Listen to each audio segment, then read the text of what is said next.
So Devi, we are at August 24. So August 14, 2014, it's about 10 years ago. We had not started biobasics by then, and we were in the farm actually in Pollachi, and we were trying our hand at organic farming. You remember? Yeah. What do you remember of it? Oh, multiple things. And I think the millet episode is what stands clear in my mind because The millet episode. What is that? Yeah, I mean, I had decided that we should grow millets. You remember that we had gone on to the millet diet?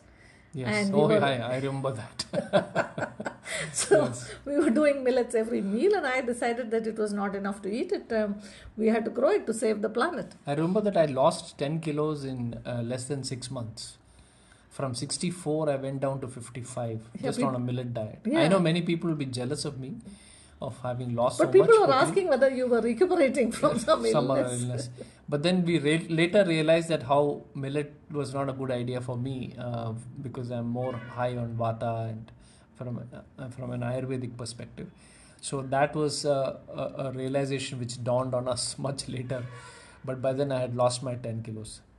Which is great. I mean, I'm sure Then I people had will to- be excited. Well, I needed to catch that back up. I didn't need to lose that much weight in the first place. So coming back to millet farming, that's the time I decided that we should farm millets.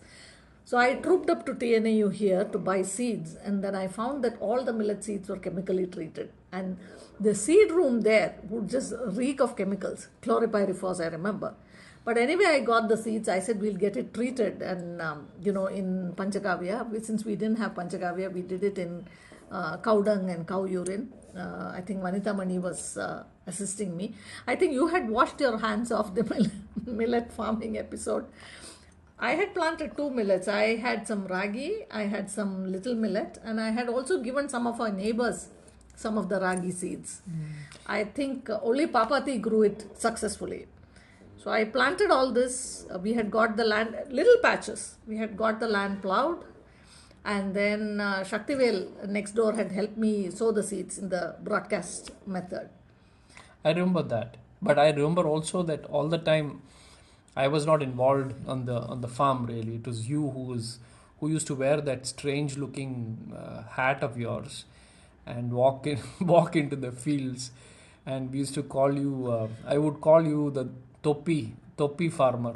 Topi meaning in Tamil the hat. And I was about to name our farms the Topi farms. So it was that prominent because everybody walking around, nobody wore topis in that village.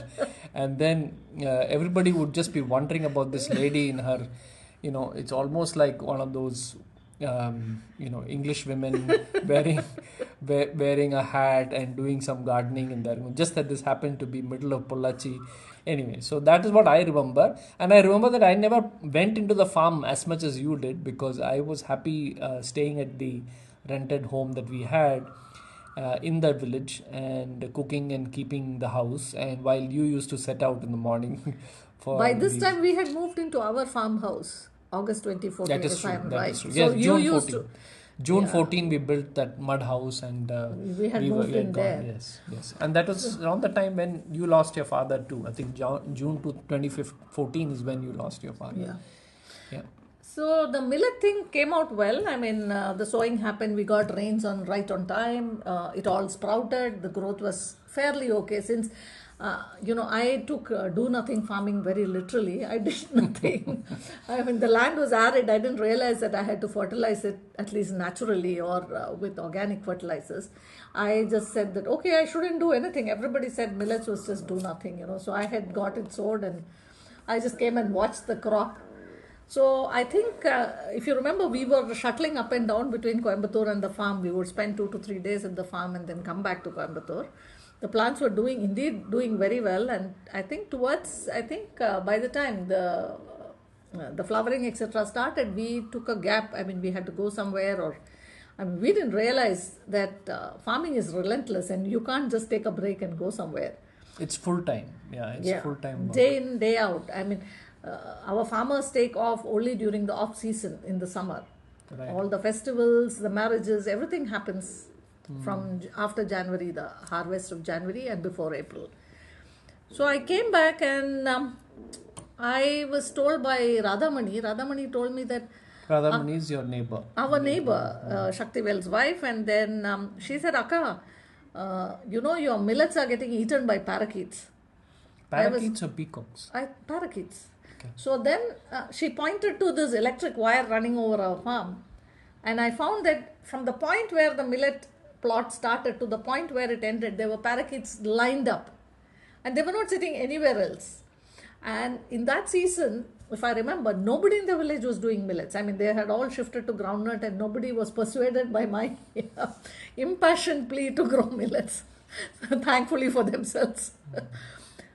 And so then I just looked at her in disbelief and said, what do you mean? Parakeets are eating it. She said, yes, exactly. They love the millets and they come down, swoop down and eat it. I said, okay, what am I supposed to do? She said, well, you have to sit here and, drum. Or firecrackers or something like that. To drive them off. I said, what if I can't do that? She said, well, they'll finish your crop. They will harvest it for you. And that's exactly what happened. Well, we had to leave after 2 days and I ineffectively tried to see if I could shoo them off. Tried flailing my arms, not even waving, and they just continued sitting on the electric wire. And the moment I moved away from the field, they kind of came and swooped down and ate it. And we went back. I said, well, this was a lost cause. I think we came back a week later. And Radhamani gave me the good news that it was all completely harvested. And now the straw alone was left. And she said, Akka, since you don't have cattle, can we cut the straw and feed our cattle? Well, I had to say yes, because at least the straw would be taken off the field. And that ended my first successful season of millet farming. Right.